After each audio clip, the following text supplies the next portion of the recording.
Hello, I'm Toycat, and the 1.16 update changed everything about the Nether besides this thing. Multiple developers confirmed it was in fact the one and only thing they specifically didn't want to update, and so that seems strange enough by itself, but now look at this structure, as well as this one, and try and tell me they're the same quality as the newer structures, like the village, the pillage, or even just the ruin portal. For real, this is one of the big inconsistency gaps in Minecraft, because they've added structures to the games over 12 separate years now, and it means that we have structures like this and this inside the same Minecraft, and that is something I imagine they'll want to fix. And given that 1.19 is being revealed soon, I figured I would give my theory on what I think we should see, if not in that update, then in the next one, 1.20 or 1.21, because Minecraft needs a structure update, and allow me to explain why. And let's start with the newer structures, which actually do a really great job. They don't need to remake the Bastion, for example, a new structure from that same Nether update, because it's a giant, pretty interesting structure. It has a unique mob that only spawns there, as well as being a good source for something you can find elsewhere, but are specifically also there, the regular piglin.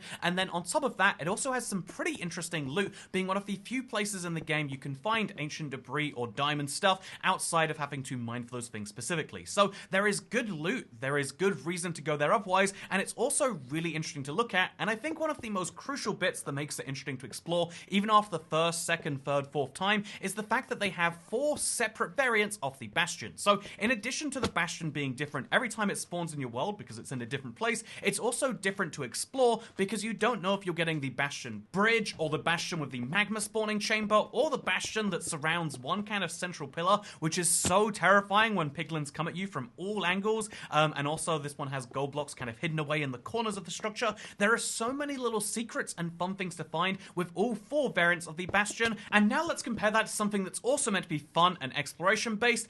We'll say the Desert Temple for now. Do you know how the Desert Temple works? Well, you find one and it's always exactly the same, and then you walk into it, and you know what? You dig down from this big orange point in the center, and you end up on a pressure plate which explodes some TNT, and then you know from every single time then onwards, just don't go down the middle and you'll be fine. You can get 4 chests worth of loot, and it really is a lesson that every single Minecraft player learns in their first world and then never makes the mistake again. And in fact, with the proliferation of YouTube, it's so rare for people to actually discover this by themselves. Realistically, what happens is you watch a YouTube video like this one that shows you how to do that, and then when you go into the Desert Temple, you walk in, you mine from the side, you get 4 chests worth of amazing loot, and then you're out. All of these different little nooks and crannies around the Desert Temple, you know exactly what they mean, i.e. nothing, and you know that you can just walk in and out without any of that having any special value. I feel like the Desert Temple could benefit from the exact same thing the Bastion has, where maybe there is a mob that spawns there more often. Maybe it always has the husks inside of it in some number, so you can come there specifically for the husks, or you can come there for the loot. But if you want to find the loot, there are actually quite a few variants of the Desert Temple, and each of them has a slightly different puzzle if you want to get your hands on the chest. Even just having the exact same structure, let's say the designing structures takes months and years or something like that, and it clearly doesn't, because, I mean, here are some variants of Desert Temples that I've made in the past and I can't even build. But let's just say that, like building a new Desert Temple might ruin something about the game. Even just moving some of those chests to different places, having some of them sometimes spawn in those little corners, having them sometimes be just randomly around the place. This would encourage people to actually explore their Desert Temples and to look around in different places, as opposed to knowing exactly where to go each time. And this would add to the value of finding a Desert Temple, because it's a genuine challenge, it's an interesting thing. And that's before we mention the fact that obviously, yeah, in addition to just changing the way the puzzle works on the inside and giving it a use, some mob and some reason to go there specifically, I feel like the big one is making sure that on the outside it does look different, because Minecraft structures are something that add to the fabric of the world. When they updated villages from looking like this to looking like this, it actually did change people's perspective of Minecraft in quite a few ways. And although I love the old villages, I do have to admit the new ones are better. And one of the reasons that new villages are so much better than old villages is because they will change based on the biome that they're actually in, and not just block-wise. They actually have entirely different village designs based on the biome that you find them in, and this adds to the Minecraft world in small ways. I mean, the villages also being different based on the biome is something else that adds to this exploration value, but in my opinion, structures should be something that add to the existing Minecraft biomes, they add to the existing feel of the game, and also which encourage you to actually go around and look for those specific places, because right now, let's be honest, the Snowy Taiga is a beautiful place that you should definitely go and look at sometime, but is there a good reason reason to go there. Okay, I mean, they've got taiga trees, but so do the taiga biome and the mega taiga biome. Okay, they've got snow on the ground, but you can find that on mountains too. Also, a snow golem will produce infinite snow. So what is the reason to come to this biome? Well, there is igloos every now and then, and off those igloos, I mean, you can always find a bed and a crafting table and a furnace. Hey guys, if you've got a long-term survivor world, do you need beds, crafting tables, and furnaces? Okay, you don't need those. But if you go down to the basement, which exists in 50% of the cases, then what you'll find down there is actually a brewing stand, which you definitely don't also have. But sarcasm aside, obviously there is a splash potion of weakness in that brewing stand, and there's also a golden apple in the chest that comes here, and so that is a kit to allow you to turn any zombie villager into a regular one. The game even uses this as an opportunity to teach you about that fact, although again, I imagine most players that know to look for these basements will obviously not have to look at that little diagram there to learn that you can turn a zombie villager into a regular one, but still, it's a really interesting mechanic that they teach you about thing. It's rare and it's sometimes a thing, but I don't think it's good enough to lure you into the snowy taiga biome, or I'm kind of thinking about tundra right now, you know, flats with just the snow, but then there's some snowy taiga next to it. It won't lure you into that area, and maybe, honestly, we could argue this is the biome's fault. Maybe what we really need is a snowy taiga update, but, you know, a lot of biomes do have a unique structure inside of them, and that unique structure just isn't doing a very good job.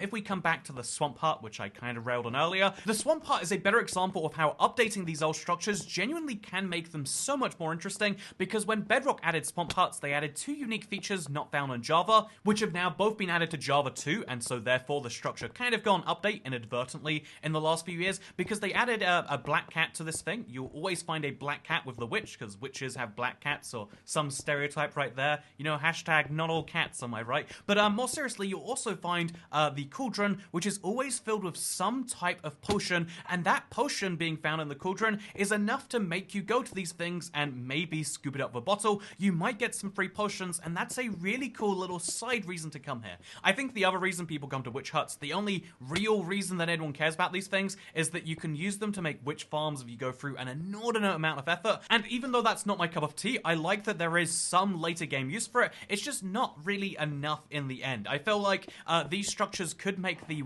swamps much more interesting. They could add to the whole magic vibe of a swamp, especially if we had some things spawning around them, or could be more likely to spawn around them. I feel like the witch hut would be much more interesting if it had different variants. Maybe, just like how the pillage tower is huge, we could have some huge witch huts, because it makes sense that at some point these witches would grow their structures, and then you might be interested or excited to come here and find it out. I feel like, like almost all of these suggestions end up in some way being like, yeah, maybe old structures should be as big as new structures, but actually, I want to be clear that I'm not taking that exact opinion here. I also feel like we could do an amazing job if we just take the existing Minecraft structure size, average, they're pretty small. A desert temple is actually quite large by average, but if we add a whole ton of new small structures, we could also make Minecraft more interesting that way. Instead of having to have 4 variants of the bastion, or having, 6 variants of the village, what if instead, of having 6 variants of the desert temple, there were just 6 types of temple. Right now, there is a desert temple, there's a jungle temple. Technically, the witch hut is a swamp temple, but we're gonna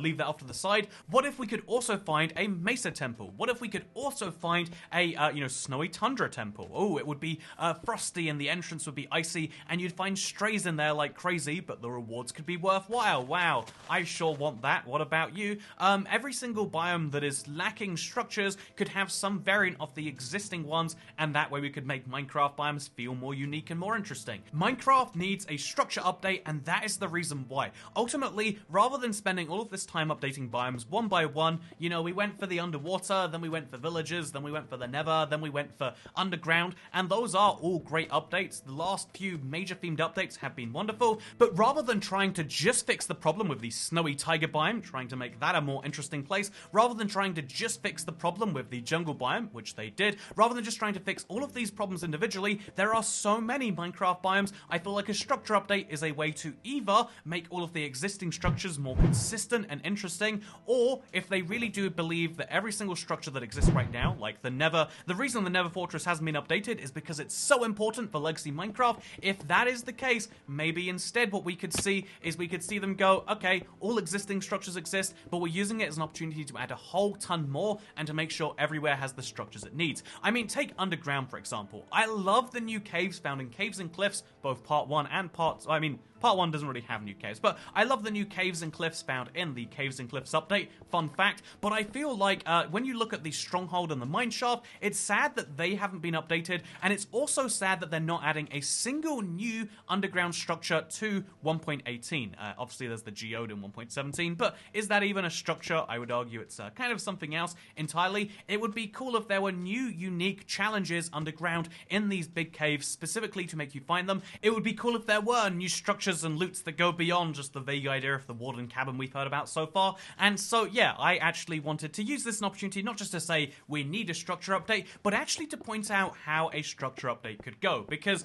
obviously, you know, I can spend a whole 19-minute video talking exclusively about, oh yeah, structure would be cool here, structure would be cool there, update the Desert Temple, update the Jungle Temple, make every structure more interesting isn't a very controversial opinion, except the Desert Well. The Desert Well is perfect the way it is, and it doesn't need any changes because water inside of a desert is already reward enough for finding this thing, and I will not accept opinions to the contrary. But anyway, so yeah, the thing I wanted to do here is I wanted to provide an interesting look into what I think makes a good structure versus a bad structure, and so how they could update existing structures to make them fit the new good criteria. Because I think when you look at the Ruin Portal and you look at the Bastion, Minecraft's two most recent structures, again, assuming you don't count the Geode, which most people don't, if you look at these two structures, you get a really good idea of how they are doing structures much better than they did before. So the Ruin Portal provides three things to you. One is that it teaches new players about a brand new mechanic. Before the Ruin Portal existed, something like 66% of players had never been to the Nether in survival, and although some of those players, a lot of them probably did know, a lot of Minecraft people were blown away and genuinely did probably think the Nether update added the Nether to the game for the first time, which is funny to think about, but it's genuinely true. Lots of people don't have access to the same information and resources that you presumably do, and so having the game itself teach you about things is great. The Ruin Portal is something that seeing enough of them will teach you how to go to the Nether, because it also gives you flint and steel. You know, it gives you the ingredients and the resources to tell you what's in the Nether,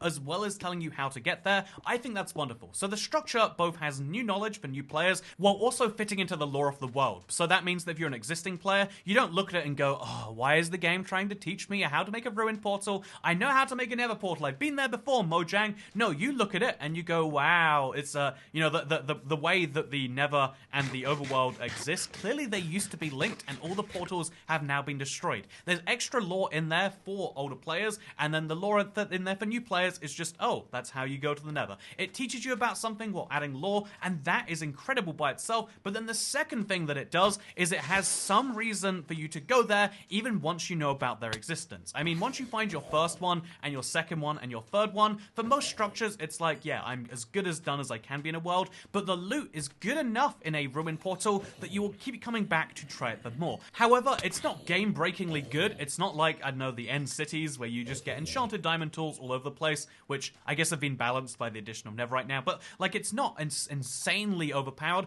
because it is just gold stuff with enchantments, as well as iron, and, you know, it's resources that will help, but it's not resources that will ruin the curve of the game, and so the loot manages to thread the needle perfectly of being interesting enough to grab, but not being so useful that not getting one feels like you're being robbed in that way, unless you're speedrunning in some cases. But still, it works out for all players, and so the loot, the second point, really is wonderful. And the third thing that makes it wonderful is the fact that it has multiple variants which genuinely change your interaction with it. Sometimes you find giant ruin portals, which are interesting not just because they look, you know, massive, and I see so many people post screenshots where they're like, whoa, I didn't know you could get ruin portals this big. That's cool. That is a sign that their exploration, their discovery was so big they had to share it with the internet, and of course most people should know that they're this big by now, but that's if you play a lot of Minecraft. If you're playing on just your 10th world ever, it's still cool that you can find a ruin portal that will blow your mind. That's amazing. So the other thing that makes them interesting is they will change your interaction with the structure.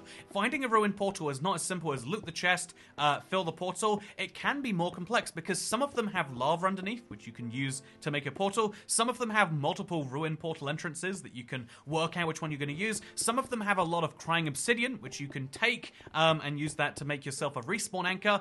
There is so many different things you can do with a ruin portal, and those different variants genuinely change it. So to simplify those three things down, lore, loots, and variants. Every structure needs to nail those three things. The loot doesn't need to be direct in the form of a chest, because again, the chest is kind of an old school way of doing things. It can be much more indirect. Like the pillager tower is really good at the lore. It's the place where pillagers come from and they do their raids from. It's really good with the loots because you can go there for a crossbow, sure, but you're mostly going there to start a pillager raid by killing their captain, but it does a pretty questionable job when it comes to the variants because obviously it comes in just one form and it can sometimes generate on hills to be pretty tall. However, on the inside it's always going to be exactly the same. You're fighting your way to the top and there isn't too much more you have to do about that. Again, it'd be more interesting if maybe it had different variant blocks on the outside or different layouts on the inside. One of those two things would have been great, but still, the pillager tower is a much better example of a structure than, say, for example, the current jungle temple, because the jungle temple lore is kind of mixed up and confusing. There are traps inside the jungle for some reason.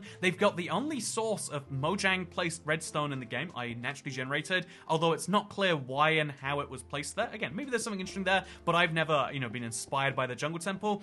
The loots of it are not that great. There are two chests, one of which you can find by itself and one of which is behind a lever puzzle, and realistically, the only thing that makes this place interesting is the fact that you can obviously get better and better at fighting it, and then way after you learn about that first chest, you learn about the second one. But as far as variants go, no, every jungle temple is exactly the same. As far as loots go, yeah, you might get bamboo here if you kind of need that, but otherwise, it's just two pretty random loot chests. I'm never excited for a jungle temple chest, and as far as the lore goes, it's not so great. So in my opinion, the pillager tower is greater than the, obviously than the jungle temple, but the bastion is a much better structure than either of those two because it does variants perfectly. It does loots great, not just in terms of what you can find in those chests, but in terms of the piglins and the piglin brutes, and also the lore is on point because it signifies where these mobs spawn in the nether, and it gives you a place to find them, as well as teaching you about them, because if you try to mine some of that gold they have lying around, they'll teach you a lesson pretty darn quickly. And so, yeah, I feel like more structures, if they just take into account these three things,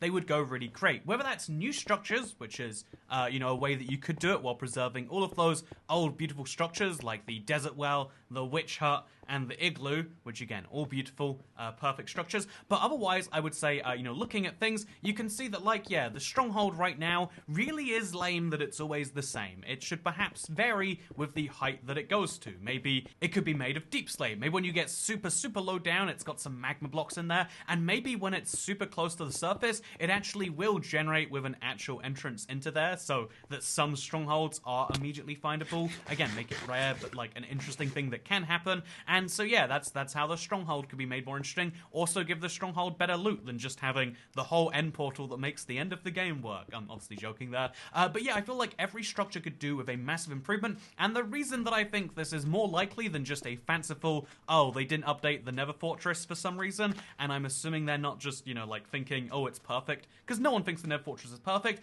is because think about archaeology, everyone's favorite cut feature from Minecraft 1.18. Archaeology was effectively having new structures that you, the player, have to uncover. And this new mechanic of having to find your own structures was going to add so many different structures to the game, as well as giving more lore to them, as well as giving weird loots that you can find for doing the thing, as well as, of course, being tons of different variants. The new archaeology mechanic was going to follow all these things, but it could also tie into all of the existing structures if they did it in just the right way. You could have a structure update that included archaeology, that included all these other things, and that is why my dream for 1.19 is the structures update. I don't know if I'm correct. I feel like the community opinion is definitely leaning towards an end update. Whether that will be true or not, we will have to find out on Saturday at Minecon Live 2021. But all I can tell you with absolute certainty is that I think we need a structure update, and I hope you all enjoyed my master thesis on why. If you did, like, favorite, subscribe, because I'm trying to make this video 19 minutes and 19 seconds. Goodbye.